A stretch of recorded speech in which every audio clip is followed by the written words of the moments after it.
ನೋಡಿ ಅದು ಯಾರೋ ಆಂಕರ್ ಬಡಿಗೇರ್ ಅಂತೇಳಿ ನಾನು ಅದನ್ನ ಕೇಳಿದೆ. ಅವರಿಗೆ ರಿಸರ್ವೇಶನ್ ಅನ್ನೋದು ಈ ಸಾಮಾಜಿಕ ಸ್ಥಿತಿಗಳ ಬಗ್ಗೆ ಕಿಂಚಿತ್ತೂ ಕೂಡ ಏನಂತ ಜ್ಞಾನ ಇಲ್ಲ ಅನ್ನೋದನ್ನ ಸ್ಪಷ್ಟವಾಗಿ ಏನಂತ ನಾನು ಹೇಳೋದಕ್ಕೆ ಬಯಸ್ತೇನೆ. ನೋಡಿ, ಮೆರಿಟ್ ಅನ್ನೋದು ಇದೆಯಲ್ಲ, ಮೆರಿಟ್ ಅನ್ನೋದೇ ಒಂದು ಮಿತ್.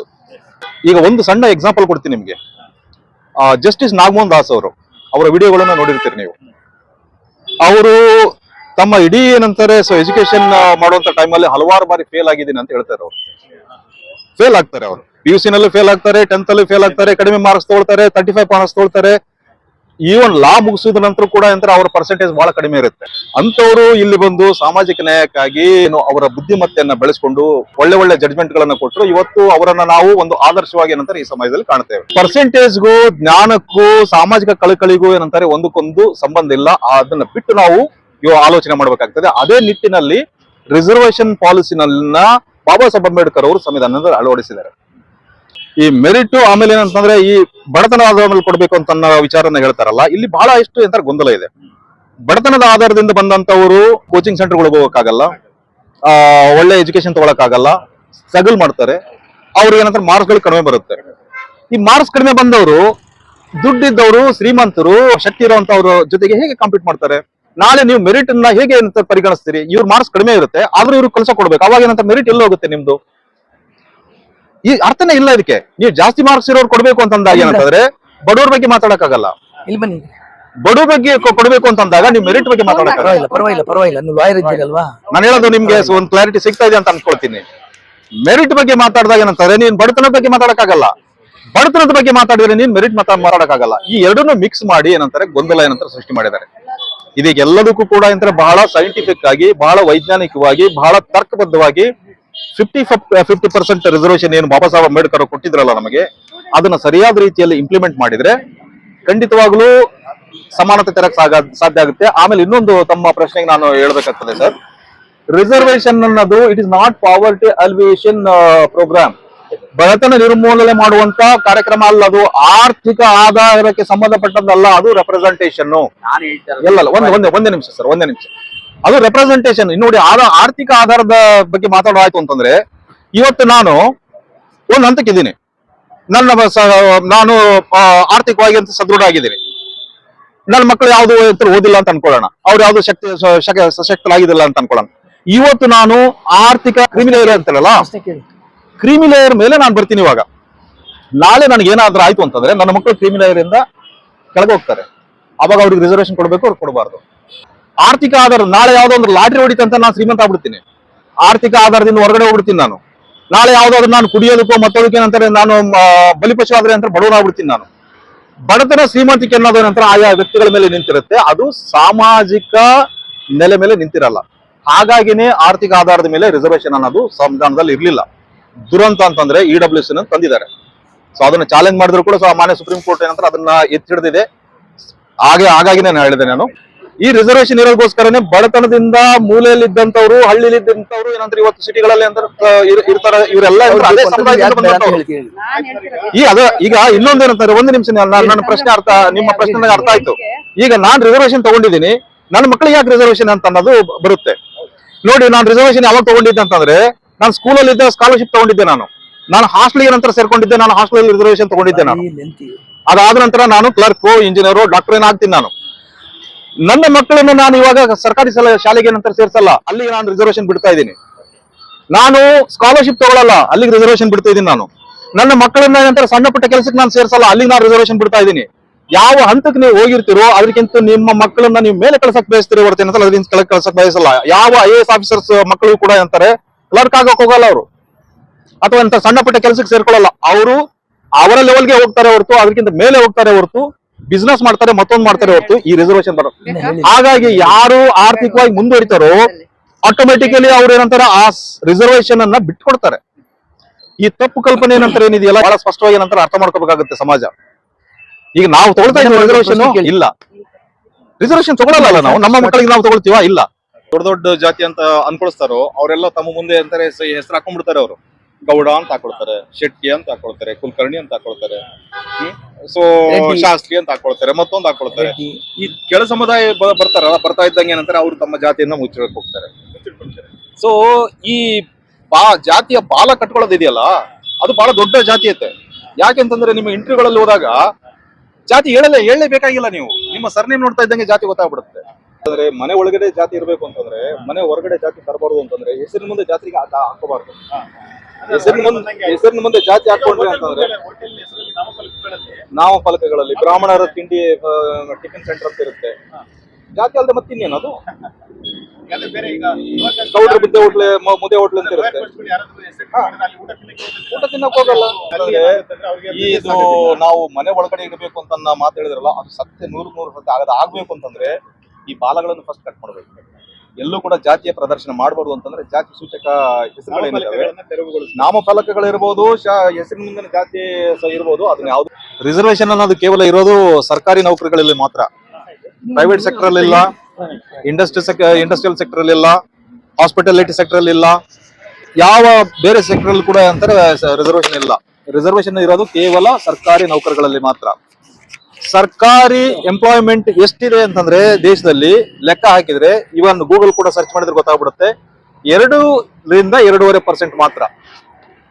2.5%, 3% ಅಂತ ಅನ್ಕೊಳ್ಳಿ, 2.2, 3% ಅಂತ ಅನ್ಕೊಳ್ಳೋಣ ಸರ್, ಹೋಗ್ಲಿ 3% ಮಾತ್ರ ಸಂಬಂಧಪಟ್ಟಿದ್ದು. ಇನ್ನು 97% ರಿಸರ್ವೇಶನ್ ಸಂಬಂಧಪಟ್ಟಿದ್ದಿಲ್ಲ. ಅಲ್ಲಿ ನಮ್ಗೆ ಈಗ ನಾವು 97% ಡೆವಲಪ್ ಮಾಡೋದ್ರ ಮೂಲಕ ದೇಶನ ಉದ್ಧಾರ ಮಾಡಬೇಕು, 3% ಕಾನ್ಸಂಟ್ರೇಷನ್ ಮಾಡ್ಬಿಡು ಉದ್ಧಾರ ಮಾಡಬೇಕು. ಇದು ಏನಂತಾರೆ ಗೊಂದಲ ಇರುವಂತದ್ದು. ಆ 3% ಯಜಮಾನ್ ಹೇಳ್ದಂಗೆ ಏನಂತಾರೆ 2.2%, 2.5, ನಾನು 3% ಅಂತ ಎಕ್ಸಾಜರೇಷನ್ ಮಾಡಿ ಅಂತ ತಗೊಳ್ತಾ ಇದ್ದೀನಿ. ಇರ್ಲಿ, 3% ಅಲ್ಲಿ ಮತ್ತೇನಂತಾನೆ 3% ಪೂರ್ತಿ ರಿಸರ್ವೇಶನ್ ಅಲ್ಲ, 3% ಅಲ್ಲಿ 50% ರಿಸರ್ವೇಶನ್ ಅಂದ್ರೆ 1.5% ಆಯ್ತು. 1.5% ಅಲ್ಲಿ ಶೆಡ್ಯೂಲ್ ಕ್ಯಾಸ್ಟ್ ನವರು, 1.5% ಅಲ್ಲಿ 15% ಶೆಡ್ಯೂಲ್ ಕ್ಯಾಸ್ಟ್ ನವರಿಗೆ, ಅಂದ್ರೆ ಪಾಯಿಂಟ್ ನಿಮಗೆ 1.15%, 0.2% ರಿಸರ್ವೇಶನ್ ಏನಂತಾರೆ ಶೆಡ್ಯೂಲ್ ಕ್ಯಾಸ್ಟ್ ಸಿಗುತ್ತೆ. ಎಸ್ ಟಿಗಳಿಗೆ ಏನಂತಾರೆ ಇನ್ನೂ ಅದಕ್ಕಿಂತ ಕಡಿಮೆ. 7.5% ಕೇಂದ್ರದಲ್ಲಿದೆ, ಇಲ್ಲಿ ರಾಜ್ಯದಲ್ಲಿ 3% ಇದೆ. 3% ಇದ್ದನ್ನ 8% ಮಾಡಬೇಕು ಅಂತ ಏನೋ ಎಲ್ಲ ಪ್ರಸ್ತಾವನೆ ಇದ್ದದ್ದು ಅದಾಗಿದೆ ಸರ್, ಅದು ಇದಿದೆ. OBCಗಳು ಅಂತಂದ್ರೆ ಜನರಲ್ ಕ್ಯಾಟಗರಿ ಅಂತ ತಿಳ್ಕೊಂಡಿದ್ದಾರೆ ಇವರು, ಹಿಂದುಳಿದ ವರ್ಗ, ಇವನ್ನ ಮುಂದುವರೆದ ವರ್ಗ ಅಂತ ಕರೆಯಲ್ಲ. ಯಾಕೆಂತಂದ್ರೆ ಈ ದೇಶದ ವರ್ಣಾಶ್ರಮ ಪದ್ಧತಿನಲ್ಲಿ ಬ್ರಾಹ್ಮಣ, ಕ್ಷತ್ರಿಯ, ವೈಶ್ಯ, ಶೂದ್ರ ಇದಾರಲ್ಲ, ಈ ಡಿವೈಡ್ ಮಾಡಿದ್ರಲ್ಲಿ ಶೂದ್ರರು ಅತಿ ಹೆಚ್ಚು ಇರುವಂತವ್ರು. ಅಸ್ಪೃಶ್ಯ ಅಥವಾ ದಲಿತರು ಅಂತ ಅನ್ನೋದು ಯಾವ ಧರ್ಮ ಗ್ರಂಥಗಳಲ್ಲೂ ಕೂಡ ಇಲ್ಲ. ಈ ದೇಶದಲ್ಲಿ ಇದ್ದಿದ್ದು 4 ವರ್ಣಗಳು. ಈ ಅಸ್ಪೃಶ್ಯ ಅಂತ ಏನ್ ಕರಿತೀವಿ ಅಥವಾ ದಲಿತ ಸಮುದಾಯ ಅಂತ ಕರಿತೀವಿ, ಇವರು ಈ ಶೂದ್ರ ಸಮುದಾಯದ ಭಾಗ. ಶೂದ್ರ ಸಮುದಾಯದಿಂದ ಹೊರಗೆ ಉಳಿದಂತವ್ರು. 4ನೇ ಶತಮಾನದಲ್ಲಿ ಅದು ಆಗುವಂತದ್ದು ಇದೆ, ಅದು ಬೇಡ. ಸೊ ಈ ಶೂದ್ರ ಸಮುದಾಯ ಎಷ್ಟಿದೆ ಅಂತಂದ್ರೆ 85% ಶೂದ್ರ ಸಮುದಾಯ ಇದೆ. ಅದರಲ್ಲಿ ಲಿಂಗಾಯತರು ಬರ್ತಾರೆ, ಒಕ್ಕಲಿಗರು ಬರ್ತಾರೆ, ಕುರುಬರು ಬರ್ತಾರೆ, ಕುಂಬರು ಬರ್ತಾರೆ, ಕಂಬಾರು ಬರ್ತಾರೆ, ಎಲ್ಲರೂ ಬರ್ತಾರೆ. ಇವರೆಲ್ಲರಲ್ಲಿ ಭ್ರಮೆ ಅಂತ ಬಿಟ್ಬಿಟ್ಟಿದ್ದಾರೆ ಅಂತಂದ್ರೆ ಇವರೆಲ್ಲ ಜನರಲ್ ಕ್ಯಾಟಗರಿ ಅಂತ ತುಂಬಿದ್ದಾರೆ.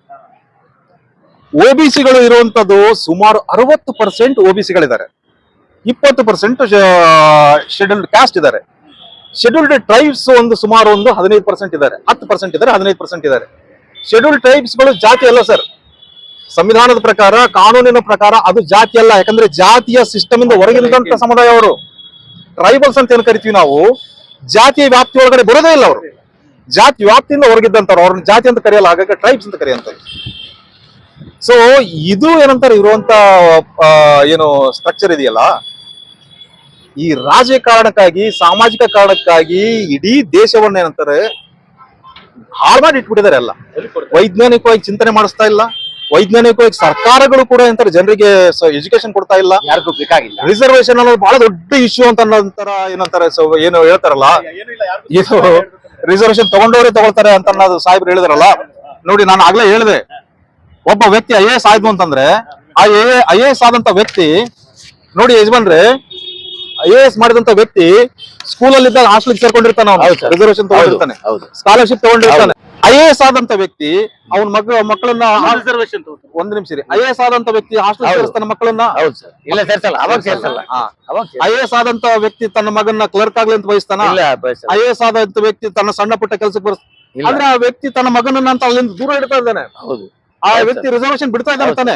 ಆ ವ್ಯಕ್ತಿ ತನ್ನ ಮಗನನ್ನ ಏನ್ ಮಾಡ್ತಾನೆ, ಒಂದು ಬಿಸ್ನೆಸ್ ಮಾಡ್ತಾನೆ, ಇಲ್ಲ ಅವನು ಫಾರಿನ್ ಕಳಿಸ್ತಾನೆ, ಓದಿಸ್ತಾನೆ ಒಳ್ಳೆ ರೀತಿಯಲ್ಲಿ, ಅಥವಾ ಒಂದು ಇಂಡಸ್ಟ್ರಿಯಲ್ ಸೆಟ್ ಮಾಡ್ಕೊಡ್ತಾನೆ, ಇಲ್ಲ ತನ್ನ ರೀತಿನೇ IAS ಮಾಡಿಸ್ತಾನ ಅವನನ್ನ. ಹೌದು ಸರ್ ಅಂದ್ರೆ IAS ಗಿಂತ ಕೆಳಗೆ ಇರುವಂತ ಎಲ್ಲಾ ರಿಸರ್ವೇಶನ್ ನೋಡಿ ಬಿಟ್ಟಾಕ್ತಾನೆ. ಹೌದು ಬಿಡಲ್ವಾ ಇದು? ಬಿಡ್ತಾ ನಮ್ಮಲ್ಲಿ ಹೇಗೇನಂತಾರೆ ಪಡೆದವರೇ ಪಡಿತಾರೆ ಅಂತನ್ನಂತ ತಪ್ಪು ಕಲ್ಪನೆಯನ್ನ ಹೇಗೆ ಅಂತಾರೆ ತುಂಬ್ತಾ ಇದಾರೆ ಅಂತ ಈ ರೀತಿ. ಎಕ್ಸಾಂಪಲ್ ನೀವು ಹೇಳಿರೋದು ಕರೆಕ್ಟ್ ಆಗೈತೆ. ಒಬ್ಬ ರಾಜಕಾರಣಿ ಮಗ ಅವರು ಉನ್ನತವಾದ ಸ್ಥಾನಕ್ಕೆ ಹೋಗ್ತಾರೆ ರಿಸರ್ವೇಶನ್ ಅಲ್ಲಿ, ಅದೇ ಸ್ಥಾನದಲ್ಲಿ ತನ್ನ ಮಗನ ರಿಸರ್ವೇಶನ್ ಕಾನ್ಸ್ಟಿಟ್ಯೂನ್ಸಿ ನಿಲ್ಲಿಸ್ತಾನೆ. ಅದ್ರ ಬಗ್ಗೆ ಉತ್ತರ ಏನ್ ಕೊಡ್ತೀರಿ ತಾವು? ಇದೊಂದು ಬಹಳ ಒಳ್ಳೆ ಚರ್ಚೆ ಇದು. ಈಗ ನೋಡಿ, ಯಡಿಯೂರಪ್ಪನ ಮಗ ರಾಜಕಾರಣಿ ಆದ್ರೆ ನಮ್ಗೆ ಸಮಸ್ಯೆ ಇಲ್ಲ, ಸಿದ್ದರಾಮಯ್ಯನವರ ಮಗ ರಾಜಕಾರಣಿ ಆದ್ರೆ ಸಮಸ್ಯೆ ಇಲ್ಲ ನಮಗೆ, ಖರ್ಗೆ ಮಗ ರಾಜಕಾರಣಿ ಆದ್ರೆ ಸಮಸ್ಯೆ ಇದೆ. ಯಾಕೆ ಅಂತಂದ್ರೆ ಇನ್ನೊಂದು ಅರ್ಥ ಮಾಡ್ಕೋಬೇಕು ಸರ್ ನಾವು.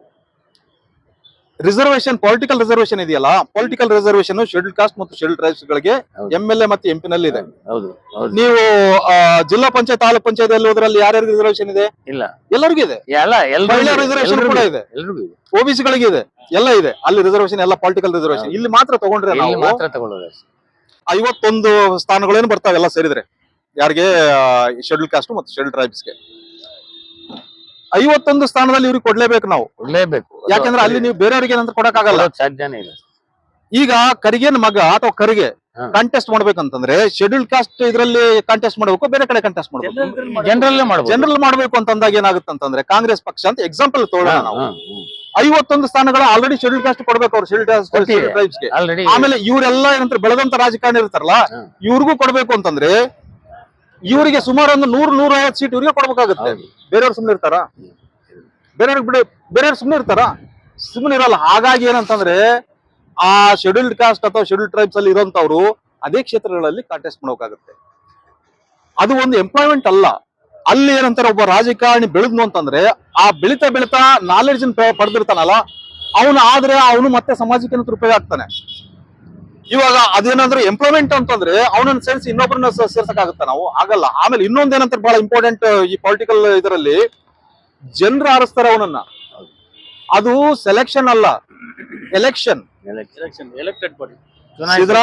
ನಿಮಗೆ ಎಕ್ಸಾಂಪಲ್ ಕೊಡೋದಾದ್ರೆ ಖರ್ಗೆ ಅವರು ಸೋತರು, ಎಚ್ ಸಿ ಮಾದೇವಪ್ಪ ಸೋತರು, ಎಲ್ಲ ಸೋತಿದ್ದಾರೆ. ಅಂದ್ರೆ ಅಲ್ಲಿ ಎಲೆಕ್ಷನ್ ಆಗುತ್ತೆ ಹೊರತು ಅವರು ಕೂಡ ಕಾಂಪಿಟೇಷನ್ ಮಾಡಿ ಎಲೆಕ್ಷನ್ ಆಗಂತದ್ದು.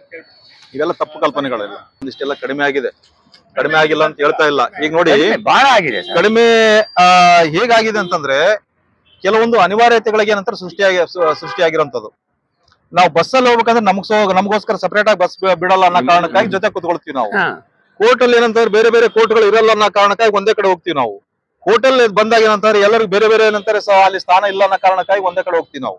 ಯಾವಾಗ ನಮ್ಮ ಊರುಗಳು ಹೋದಾಗ ಏನಂತಂದ್ರೆ ಬಸ್ ಇಳಿತಾ ಇದ್ದಂಗೆ ಏನಂದ್ರೆ ಅವನ ಜಾತಿನೇ ಬೇರೆ, ನನ್ನ ಜಾತಿನೇ ಬೇರೆ, ಹಂಗೆ ಅವನ ಕೆಳಗೆ ನಾನ್ ಮೇಲೆ ಅಂತ ಕೂಡ ಅಂತಾರೆ. ಬಹಳಷ್ಟು ಕಡಿಮೆ ಆಗಿದೆ ಅಂತ ಅನ್ನೋದಕ್ಕೆ ಇನ್ನೊಂದು ಬಹಳ ಮುಖ್ಯವಾದಂತ ಕಾರಣ ಏನಂತಂದ್ರೆ ಈ ST ಆಕ್ಟ್ ಅನ್ನೋದು ಇದೆಯಲ್ಲ, ಅದ್ರ ಭಯ ಕೂಡ ಏನಂತಾರೆ ಇದೆ. ಎಲ್ಲೋ ಎಷ್ಟು ಸುಮಾರು ಕೇಸ್ಗಳಾಗ್ತವೆ, ಹೋರಾಟಗಳಾಗಿದ್ದಾವೆ, ಜಾತಿ ಅತ್ಯಾಚಾರದ ವಿರುದ್ಧ ಅಂತ ಕೇಸ್ಗಳಾಗ್ತವೆ. ಅದು ಏನಂತಾರೆ ಒಂದು ಕಾರಣ ಇರುತ್ತೆ ಸ್ವಲ್ಪ. ಅದಾದ ನಂತರ ಎಲ್ಲಾ ಸಮುದಾಯಗಳಲ್ಲಿ ಒಂದಿಷ್ಟು ಎಜುಕೇಟೆಡ್ ಆಗಿರೋದಕ್ಕೋಸ್ಕರ ಸಮಾನತೆ ಬರ್ತದೆ. ಎಲ್ಲದಕ್ಕೂ ಕಾರಣ ಸಂವಿಧಾನ.